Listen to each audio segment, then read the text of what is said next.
Secular Bharat news देखने वाले अपने तमाम दर्शकों और दोस्तों को सुल्तान भारती की तरफ से आदाब, नमस्कार, सत श्री अकाल। दोस्तों, आप तवक्को कर सकते हैं, कैन यू इमेजिन, आप कल्पना कर सकते हैं कि एक शख्स जो जंगल से गुजर रहा है, अपनी गाड़ी पर है, अचानक गाड़ी से उतरता है और घास में, लंबी लंबी घासों में, जिसमें तमाम किस्म के खतरनाक जानवर दिन रात घूमते हैं, उनके बीच से चौपायों की तरह चलता हुआ आगे बढ़ता है और अचानक उसके सामने एक कद्दावर शेर आ जाता है। शेर उसे देख रहा है, वो शेर को देख सकता है। दोनों एक दूसरे की तरफ देख रहे हैं। आप तवक्को कर सकते हैं कि आखिर हुआ क्या होगा उस दिन वहां पे। वो हुआ जिसकी आप कल्पना भी नहीं कर सकते। और शायद यही चीजें हमें सबक देती हैं कि हमें जंगल में रहने वाले जीवों से नफरत नहीं करनी चाहिए, दूरी नहीं बनानी चाहिए, और इतनी दूरी ही बनानी चाहिए जितनी ज़रूरी है, क्योंकि जब तक हम उनको जानेंगे नहीं, उनसे प्यार नहीं करेंगे, उनको समझेंगे नहीं, उनका संरक्षण नहीं करेंगे, उनके परिवेश में दखल नहीं देना चाहिए हमें। देखिए, एक ऐसी घटना जिसके अंजाम के बारे में आप सोच भी नहीं सकते। देखिएगा।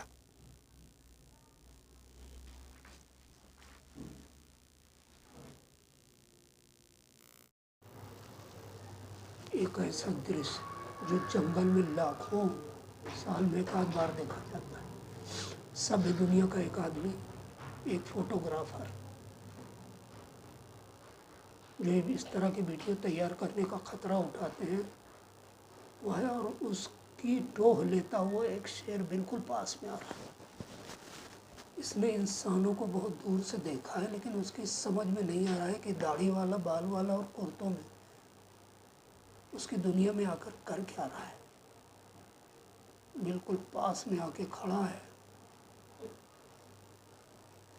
वो जानना चाहता है कि आखिर ये विल्ड बीस्ट नहीं है, भैंस नहीं है, हिरन भी नहीं है, उसके शिकार में से बिल्कुल डिफरेंट चीज़ है, लेकिन आखिर है क्या। लेकिन उसकी पूंछ जिस हिसाब से हिल रही है, कहीं से कहीं तक वो आक्रामकता की स्थिति नहीं है, लेकिन वो जिज्ञासु है। वो जानना चाहता है कि आखिर है क्या चीज़। और कमाल है, हिम्मत है इस आदमी की, जो उसे अपना हाथ चटाने की भी कोशिश कर रहा है, लेकिन वो इतना भी नज़दीक नहीं आना चाहिए। बिल्कुल जवान होता हुआ शेर है, मुश्किल से इसकी उम्र 5 साढ़े 5 साल होगी।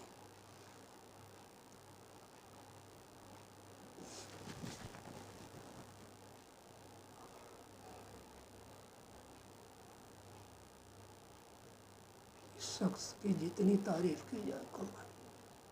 क्या दिलेर आदमी।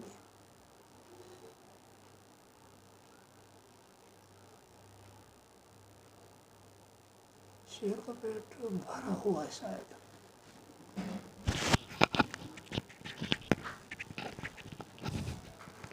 शेर का पेट भरा हुआ है, वो बहुत ज़्यादा उत्सुक नहीं है, और शायद इसमें थोड़ी सी शराफत भी है। गाड़ियों पर घूमते हैं, वो उसका पैर सूंघना चाहता है। अब वो आदमी थोड़ा सा धमकाता है उसे। वो उठ के भाग भी नहीं सकता एकदम से पीछे की तरफ, ऐसी हालत में वो हमला कर देगा।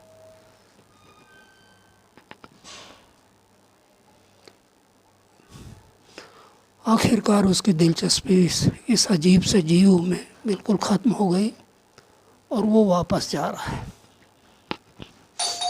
कमाल है। जंगल में कभी कभी ऐसा होता है कि पांसा पलट जाता है, और इतनी बुरी तरह पांसा पलटता है कि वो गाना सुना होगा, शिकार करने को आए थे खुद शिकार हुए। अब यहाँ जंगली भैंसों का एक ग्रुप, और पास में शेरनी अपने बच्चों को लेके एक झाड़ी में आराम कर रही थी। जंगली भैंसों के झुंड को उनका महक मिल चुकी है, और एक दूसरे के जानी दुश्मन है। अब उन बच्चों को ढूंढ कर उनका कत्ल करने के लिए ये भैंसों का झुंड बिल्कुल बेकरार है, क्योंकि वो जानते हैं कि जंगल में वही एक जीव ऐसा है, शेरों का कबीला, जो इनके बच्चों को मार दे। ये देखिए, अब उस भैंस के सामने शेरों का शावक है और वो बुरी तरह उन पे हमलावर है। शेरनी खुद जान बचाने के लिए भाग रहे,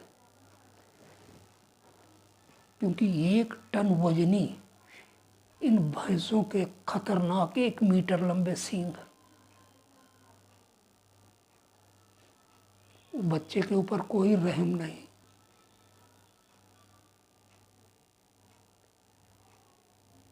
शेरनी बच्चों को बचाने के लिए चिंतित है, आक्रामक है, लेकिन हालात के आगे मजबूर है। ये देखो,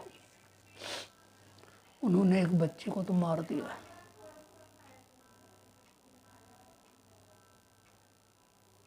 दूसरा बुरी तरह घायल है, शायद उसका पीछे का ताकतवर बाईं तरफ का पैर सींगों के प्रचंड वार से इस तरह टूटा है कि वो ठीक से खड़ा भी नहीं हो पा रहा है।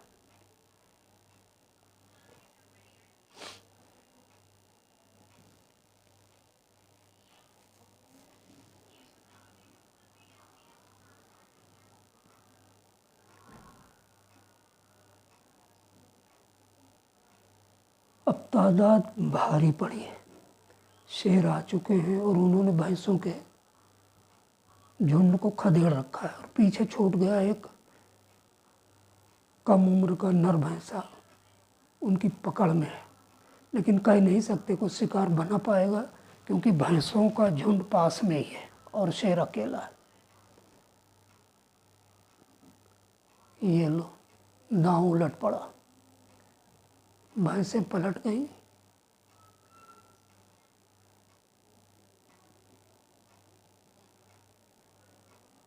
अब 2 शेर हैं, एक ने गला पकड़ा और दूसरा उसका रीढ़ की हड्डी काटने के चक्कर में। लेकिन ये जंगल है, उसने शेर को उठाकर सींगों पर, ये देखिए किस तरह 250 किलो का शेर और चक्कर काटता हुआ आसमान से नीचे जमीन पर गिर रहा है।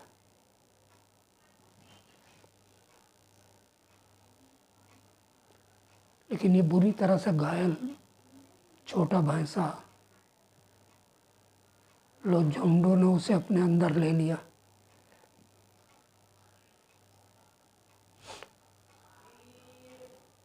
ताकत, आत्मविश्वास के नशे में चूर भैंसे तभी गलतियां करते हैं जब किसी एक शेर को, भागते हुए शेर के पीछे वो दूर तक उनका पीछा करते हैं, यहाँ तक कि वो अपनी झुंड से बहुत दूर हो के शिकार तक बन जाते हैं।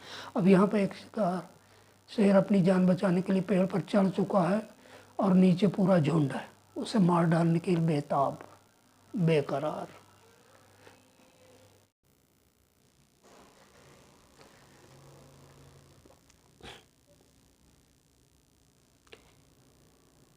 तो देख लिया आपने, हमें उस चीज़ से कोई इबरत नहीं हासिल हो सकती, उस चीज़ से कोई सबक नहीं मिल सकता, उसके बारे में हम कुछ समझ ही नहीं सकते जिसके बारे में हम पहले से अपना माइंड सेट कर लेते हैं कि ये चीज़ ख़राब है, इससे नफ़रत करना चाहिए, इससे दूरी बना के रखना चाहिए, इस जानवर के नज़दीक नहीं जाना चाहिए।